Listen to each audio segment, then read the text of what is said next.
Девочки, все сюда, все, кто худеют. Я вам расскажу сегодня просто мега бомбезный рецепт десерта. В нем нет ни сахара, ни муки, но это как настоящий брауни. Девочки, ловите рецепт. Так, смотри, берем 2 яблока, 2 ложки какао, 1 ложка разрыхлителя, можно добавить немножко кофе, буквально чайную ложку, и 2 яйца. Все это хорошенько перебиваем в блендере.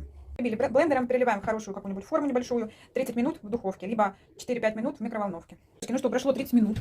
Посмотрите, какой интересный он получился. Сейчас я дам ему немножко остынуть, попробую и скажу вам, съедобно или нет. Скажу честно, готовлю первый раз, так как хочу поменьше есть сахара, а тут вообще нету сахара и муки. Говорят, что должен быть как брауни, только яблочный. Ну, в общем, попробую и скажу.